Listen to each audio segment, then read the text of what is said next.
Hi, this is Paul Jenkins, writer of Wolverine Origin, and you are watching Codex Prime.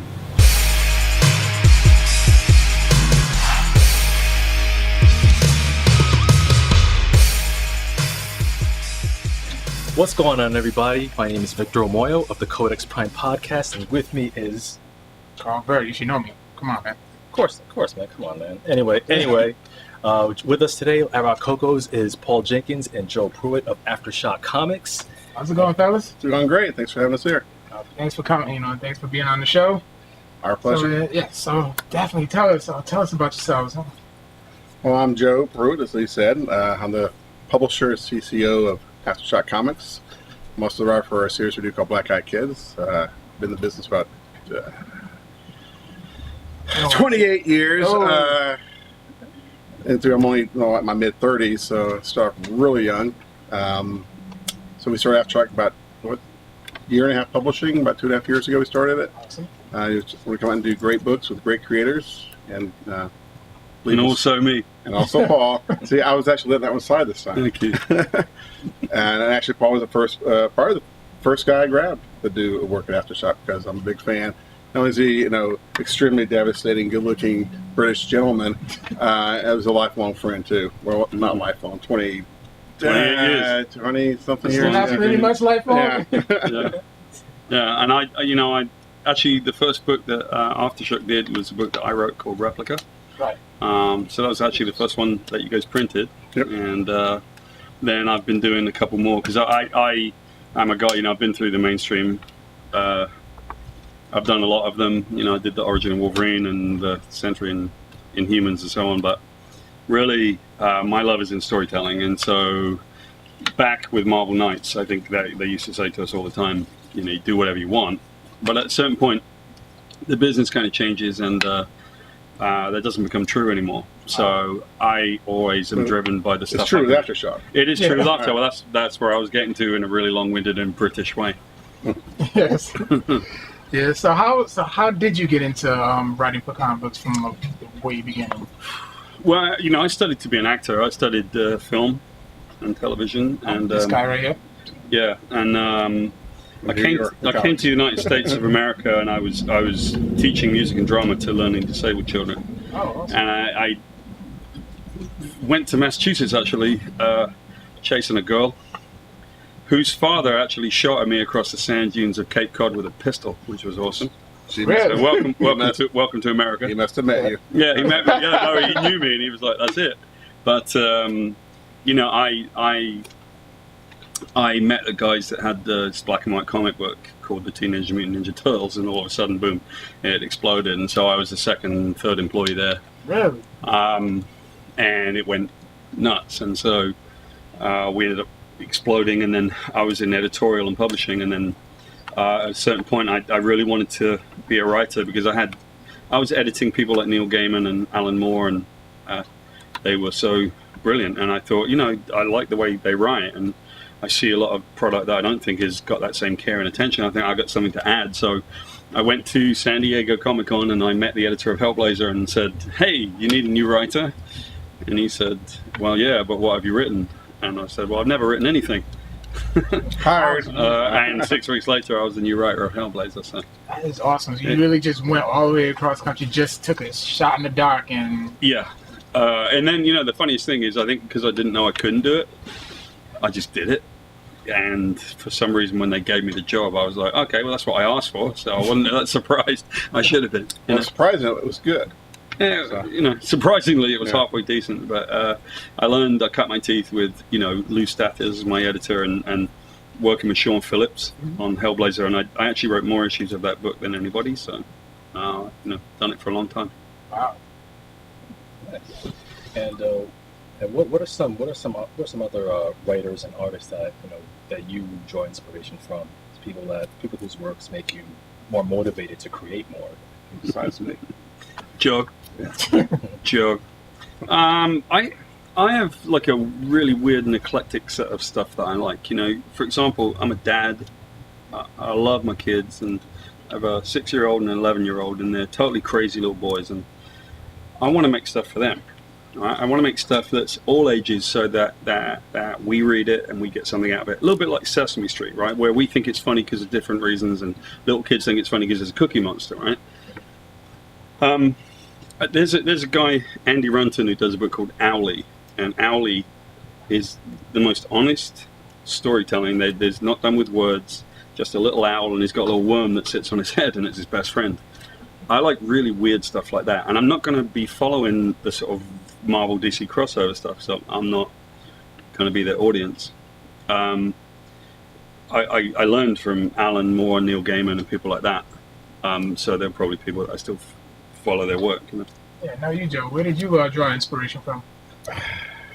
As far as writers and stuff I follow or enjoy like that, I would say guys like growing up, like when Frank Miller went to Daredevil, he kind of brought a different way of storytelling to comics, so it inspired me a bit back those days. You can see it probably in my writing when I have minimalistic dialogue, or I try to, except for when I was writing X-Men. Yeah. Which that wasn't minimalistic. You can't do minimalism. No, I can't. But no, guys like Frank, and then Neil Gaiman when he came to Sandman, or Alan Moore when he did Watchmen, and which just blew me away. So and doing Swamp Thing as well. So those are probably the guys that jump out at me. So now you guys used to write for Marvel, both of you? Yeah. Yeah. So how did that come about? Pictures, blackmail. No. In my case, I was writing Hellblazer, and Jay Lee called me up and said, "Hey, we're doing this thing called Marvel Knights. Do you want to do the Inhumans?" And I said, "Yeah." Who are they? I'd never heard of them. No, I don't. Really? I'm just not a big comic guy, and That's from Marvel Knights. Yeah. that's for Marvel Knights, and it helped.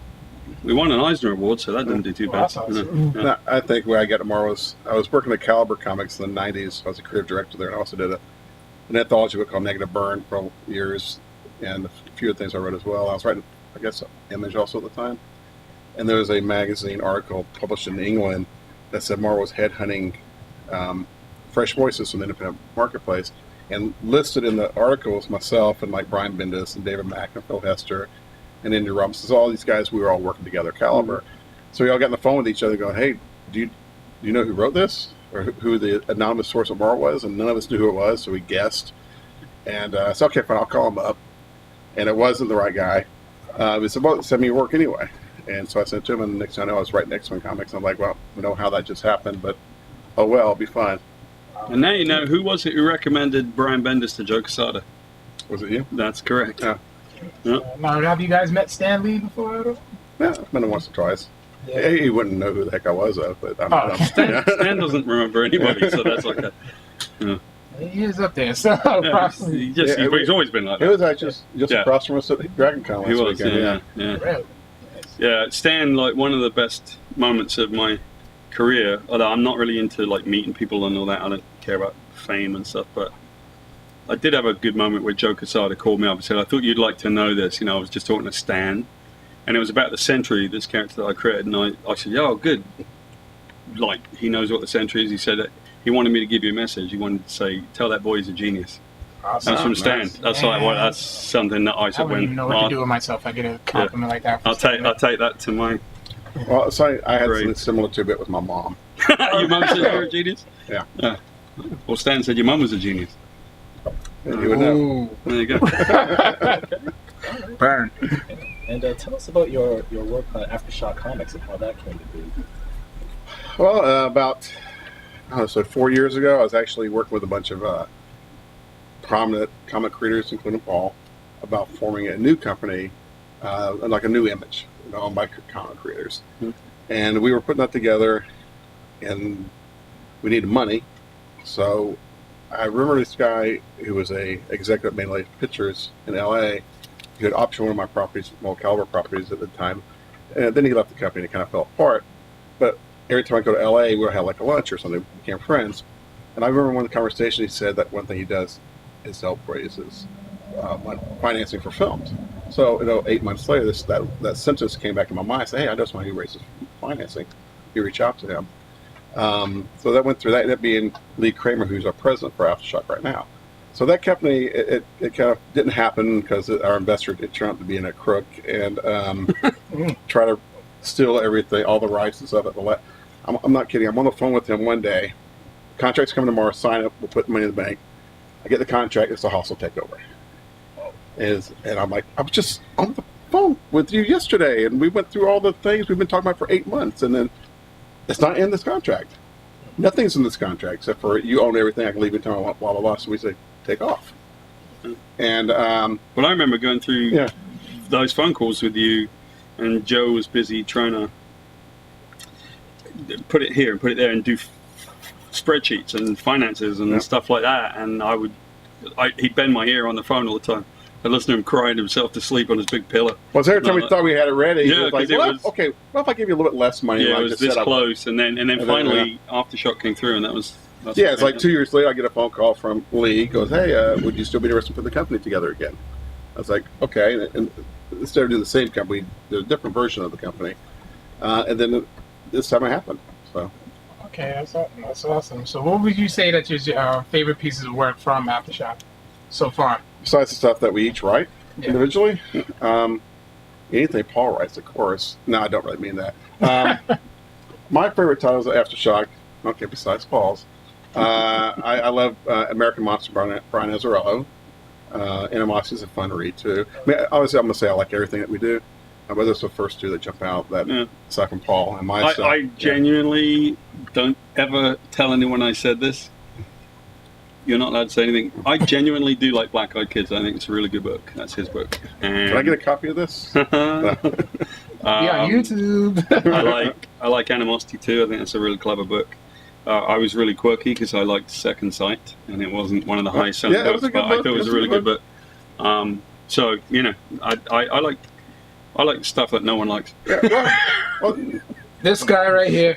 That was for him. Yeah, I mean, I like a lot of stuff. Like Rough Riders. Rough Riders. Pestilence is a fun read too. I mean, if I didn't like it, we wouldn't be publishing it. Yeah. So but I think we're doing good quality stuff.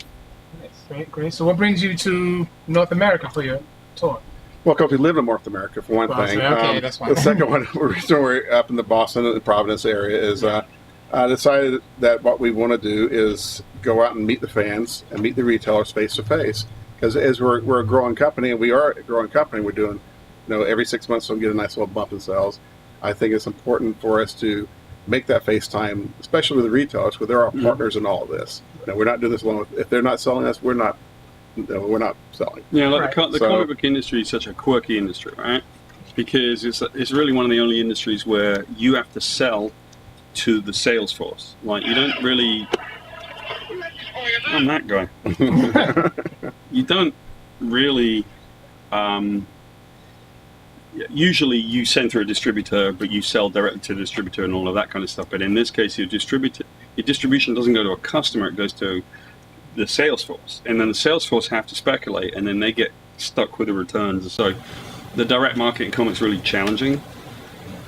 If that's going to be the case, then you've got to understand that I really think that the creators and the retailers, the creators and the publishers are all like partners trying to get it to the customers, right? And so that's why a good idea would be to come out on a tour, go see the retailers, they're your partners in this business, go find out what they need, what can I do as a creator to make it easier for a retailer? Why shouldn't we think like that? Yeah, because we're all in it together. And instead of just being a sales force come out to meet you, with me, the publisher come out and sometimes having one of our star talent out with us too. It's like we're out here we can meet the fans and their customers. So if they're that way, they don't have to always do the hand selling. We can actually try to sell ourselves to their fans as well, their customers. Okay, so any other upcoming projects that you have that you can tell us about? No.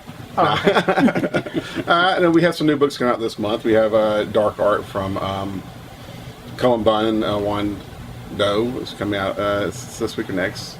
It's a dark, the story of Noah's Ark, but what you don't know, there's a second art, like that, a darker one that collected all the monsters. Oh, so when Noah's Ark went one way, the Dark Ark went the other way, and had all the bad Noah's stuff. Ark got all the little fuzzy animals, and the cute ones, and the other arcs got all the ones that scare you at night. Who got the jellyfish? That'd be Noah, probably. No, Really? it's probably still in the ocean. It didn't go under. Okay, yeah, I was going to say. There's a floor in So that. that's logic, one. right? Giant Knits' Fujitsu comes out this month as well.